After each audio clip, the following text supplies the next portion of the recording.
মিরপুর কেঁপেছে, তার থেকে বেশি আমার কাছে মনে হয় যে রিক্টার স্কেলে ভূকম্পন হয়েছে অস্ট্রেলিয়ায়।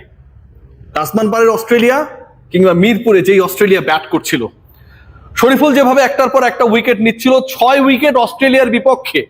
বাংলাদেশের পেস বোলারদের মধ্যে বেস্ট বোলিং ফিগার না, 26-এ 6 রয়েছে, কিন্তু প্রতিপক্ষ বিবেচনায়, ম্যাচ বিবেচনায় এবং শেষ পর্যন্ত বাংলাদেশ যেই ম্যাচটা হেরে বসতে যাচ্ছিল, সেই ম্যাচ বাংলাদেশ জয়ের পথে ছিল, দলকে ঘুরিয়েছে শরীফুল ইসলাম একলা হাতে।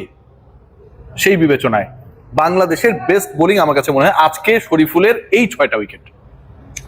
ম্যাচটা একটা সময় মনে হচ্ছিল যে আসলে বাংলাদেশ ভার্সেস কনলি, অস্ট্রেলিয়া না, একলাই 149। বাংলাদেশ যখনই প্রেসার ক্রিয়েট করার চেষ্টা করেছে, অপর প্রান্ত সবসময় স্টেবল থেকেছে, কারণ ওখানটায় কনলি ছিলেন।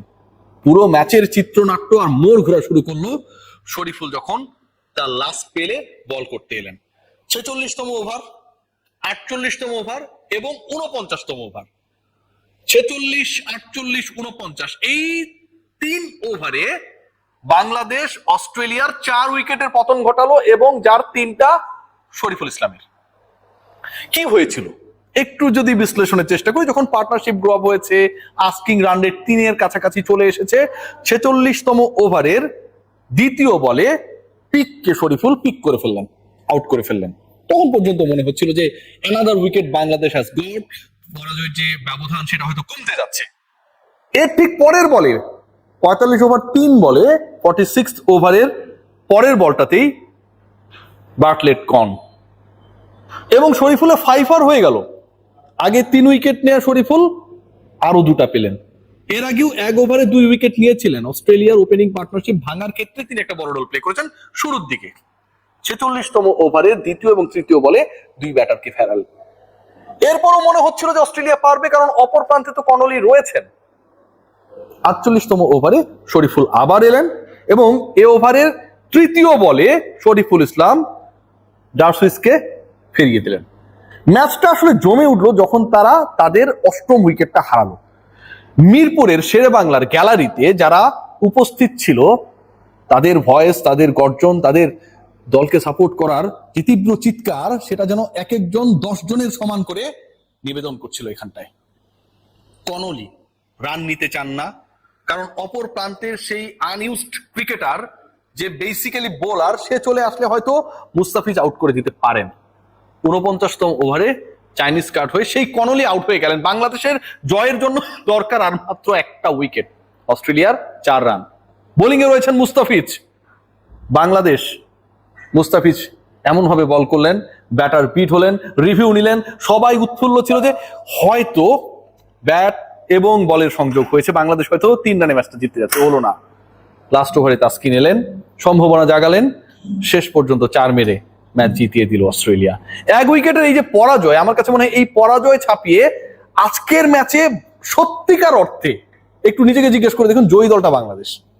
এরকম প্রেশার সিচুয়েশন অস্ট্রেলিয়াকে যেভাবে ফেলেছে বাংলাদেশ, এই প্রেশার সিচুয়েশনে বাংলাদেশের বোলিং ডিপার্টমেন্ট যেভাবে অস্ট্রেলিয়ার উপরে প্রেশার ক্রিয়েট করেছে আজকের দিনটায়, শরীফুল যেভাবে তার 2 ওভারে শেষে 3 উইকেট নিয়ে নিলেন, মোস্তা যেভাবে 149 করা সেট ব্যাটারকে পেরালেন, যেই ম্যাচটা বাংলাদেশ 5 উইকেট বা 4 উইকেটে হারছিল, সেটা লাস্ট ওভারে গিয়ে বাংলাদেশ জিততেও পারতো, এই যে একটা মোমেন্টাম ক্রিয়েট হয়েছে, এটাই তো অর্জন। এই সিরিজে অস্ট্রেলিয়ার বিপক্ষে সিরিজ জয় বিশাল অর্জন, বাংলাদেশের ওয়ানডে ইতিহাসের সেরা সাফল্য, নো ডাউট অ্যাবাউট দ্যাট।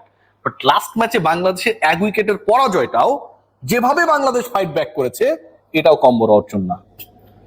আজকের এই ম্যাচে বাংলাদেশ হেরেছে কোথায়, সেই আলোচনা করতে গেলে টুকটাক যে পয়েন্টগুলো আসে, 1 নাম্বার পয়েন্ট যেটা, বাংলাদেশের ground fielding was just disaster. আজকে যেভাবে সৌম্য সরকার তাসকিনের বলে ক্যাচ নিয়েছেন, যেভাবে ওই হাফ সেকেন্ডেরও কম ব্যবধানের মধ্যে সৌম্য সরকার দুর্দান্ত ক্যাচ নিয়ে বাংলাদেশের মোমেন্টাম ক্রিয়েট করেছিলেন, গ্রাউন্ড ফিল্ডিং এ বাংলাদেশের সেটার প্রতিফলন ঘটেনি। যেভাবে নুরুল হাসান সোহান উইকেটের পেছনে আজকে অসাধারণ ক্যাচ নিয়ে আরো একটা উইকেটের পতন ঘটিয়েছিলেন।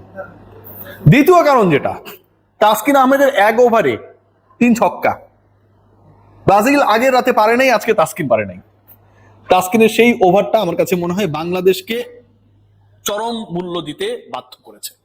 যখন 3 বলে 18 রান হয়ে যায় এবং খেলাটা যখন শেষ ওভারে চলে গেল, বাকি ছিল মাত্র 3 বলের খেলা, প্রয়োজন ছিল 1 রান, ওইখানটা একটা ছক্কা কম হলেই হয়তো ঘটনাটা অন্যরকম হতে পারত।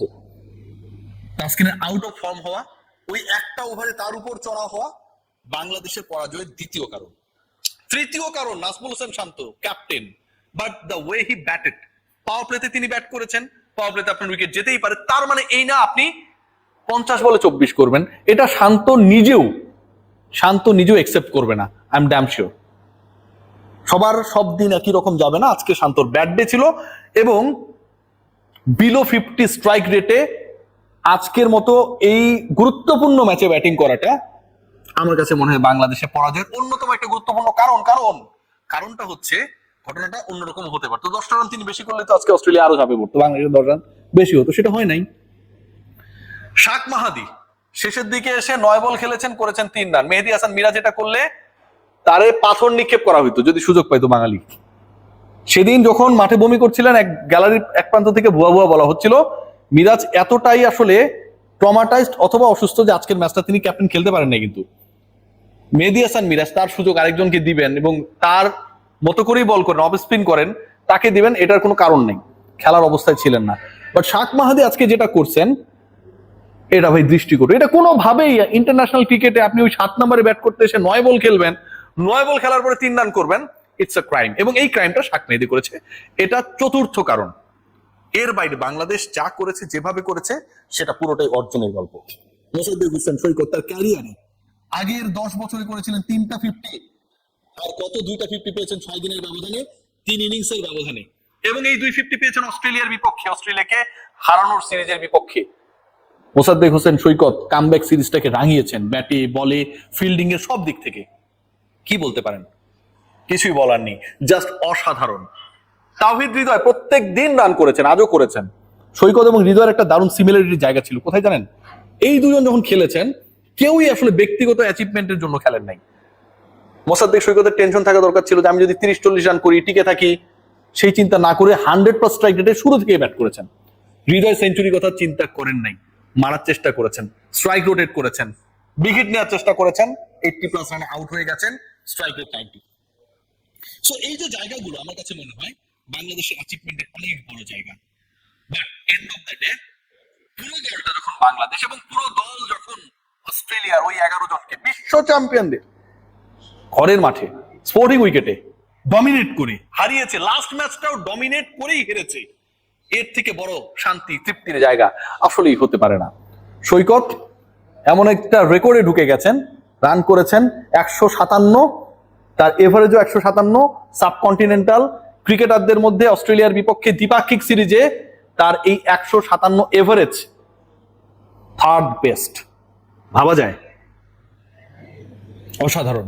বাংলাদেশ দলের প্রতি হ্যাটস অফ এবং thanks to all the supporters যারা আসলে কিছু মানুষকে ভুল প্রমাণ করেছে, যেমনটা বাংলাদেশ দল ভুল প্রমাণ করেছে অনেককেই, যারা ভেবেছিল বাংলাদেশ কেনিয়া হয়ে যাবে।